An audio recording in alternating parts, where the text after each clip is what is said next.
సర్కార్ దవాఖానాలో డాక్టర్లు లేకపాయే, సొంత వైద్యంపై సర్కారు డాక్టర్ల నజర్, ప్రైవేట్ హాస్పిటల్స్ క్లినిక్ల ద్వారా కోట్లలో వ్యాపారాలు, ప్రభుత్వ నిబంధనలు బేఖాతారు, ప్రైవేట్ ప్రాక్టీస్ చేస్తున్న ప్రభుత్వ వైద్యులు పై స్థాయి అధికారులు పట్టించుకొని వైద్య విధాన పరిషత్తులో అవినీతి రాజ్యం. వైద్యో నారాయణ హరి అంటారు పెద్దలు. తల్లిదండ్రులు జన్మనిస్తే వైద్యులు పునర్జన్మనిస్తారు కాబట్టి వైద్యుడిని దేవుడితో సమానంగా పోలుస్తారు. తెలంగాణ రాష్ట్రంలో ప్రభుత్వ ఆసుపత్రుల్లో అంటూ చూస్తూ ఉన్నాం కదా, కొంచెం డీటెయిల్గా ఏం రాశారో చూద్దాం. కార్యాలయాల్లో అవినీతి రాజ్యం ఏలుతోంది. ఇటీవల ఏసీబీ దాడుల్లో పలువురు ఉద్యోగులు సైతం పట్టుబడిన సందర్భాలు ఉన్నాయి. రెవెన్యూ శాఖలో అవినీతి మితిమీరిపోయింది. ఆర్టీఓ కార్యాలయాల్లో కూడా దాడులు జరుగుతున్నాయి. ప్రధానంగా వైద్య విధాన పరిషత్ అవినీతికి కేర్ ఆఫ్ అడ్రస్గా మారిపోయిందనేది జగమెరిగిన సత్యం. అంగట్లో అన్నీ ఉన్న అల్లు నోట్లో శని అన్నట్లు ప్రభుత్వ దవాఖానాల్లో సకల సౌలతులు ఉన్నా వాటిని ఉపయోగించుకోవడం లేదని ఆరోపణలు ఉన్నాయి. ఒంట్లో రోగం వచ్చిందని సర్కార్ ఆసుపత్రికి వస్తే సమయానికి డాక్టర్ ఉండరు. ఒకవేళ ఉన్నా వెళ్ళి చూపించుకుంటే నీకు స్కానింగ్ ఇతరత్ర పరీక్షలు చేయలే, ఫలానా హాస్పిటల్కి వెళ్ళు, ఫలానా టైంకి రా, నేను అక్కడే ఉంటా, మంచిగా చూస్తా, తొందరగా నయమవుతుందని చెప్పి తన సొంత బిజినెస్ డెవలప్ చేసుకునే ప్రభుత్వ డాక్టర్లు తెలంగాణలో 90% మంది ఉన్నారంటే అతిశయోక్తి కాదు.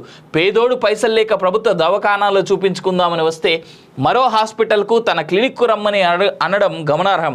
గవర్నమెంట్ కోట్ల రూపాయలు పెట్టి స్కానింగ్, ఎక్స్రే వంటి ఇతరత్రా టెస్టింగ్స్ కోసం యంత్ర సామాగ్రి కొనుగోలు చేసి ఇస్తే వాటిని కనీసం ముట్టడం లేదు. రాష్ట్రంలో చాలా వరకు సర్కారు ఆసుపత్రిలో ఎలాంటి పరికరాలు వినియోగించక పాడుపడే పరిస్థితికి చేరినట్లుగా సమాచారం.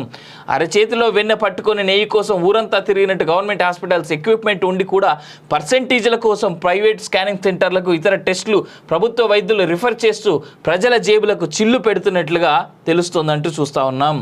ఇగో కామారెడ్డి జిల్లాకు సంబంధించినటువంటి ఇది.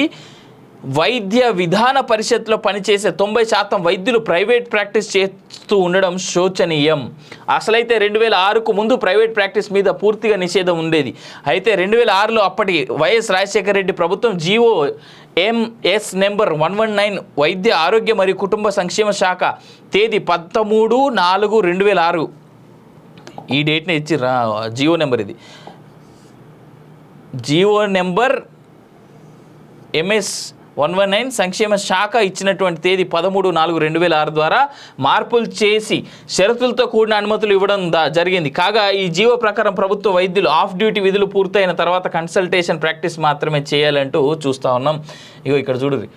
ఎమ్మెల్యే అండతో అరాచకం, షాద్నగర్ కమ్యూనిటీ హెల్త్ సెంటర్ దీనస్థితి, విధులు మరచిన గత ఇన్ఛార్జ్ సూపరింటెండెంట్ శ్రీనివాసులు, రాష్ట్ర వైద్య విధాన పరిషత్ ఆధ్వర్యంలో 50 పడకల నిర్వహణ, సమయ పాలన లేదు, రోగులను పీడించుకుని తినడమే పని, భర్త శ్రీనివాసులు బాటలోనే పనిచేస్తున్న డాక్టర్ చందన. అది సంగతి. ఎట్లా చూసుకున్నా కానీ వైద్య విధానంలో కానీ వైద్యులకు సంబంధించినటువంటి విషయాల్లో కానీ చాలా చర్యలు అయితే కనబట్టాలి, చాలా చర్యలు తీసుకోవాల్సినటువంటి అవసరం ఉన్నదనేటువంటిది చూస్తూ ఉన్నాం. మళ్ళీ జైలుకి పోయిన కేజ్రీవాల్ అంటూ కూడా చూస్తూ ఉన్నాం. అసలు ఈయన పోయేటప్పుడు పెళ్లికి పోయిన వాళ్ళకి సెండ్ ఆఫ్ ఇస్తారు చూడు, అవి అట్లా సెండ్ ఆఫ్ ఇచ్చారు నిన్న కేజ్రీవాల్కి ప్రతిపక్ష పార్టీలు అన్నీ కలిసిపోయి.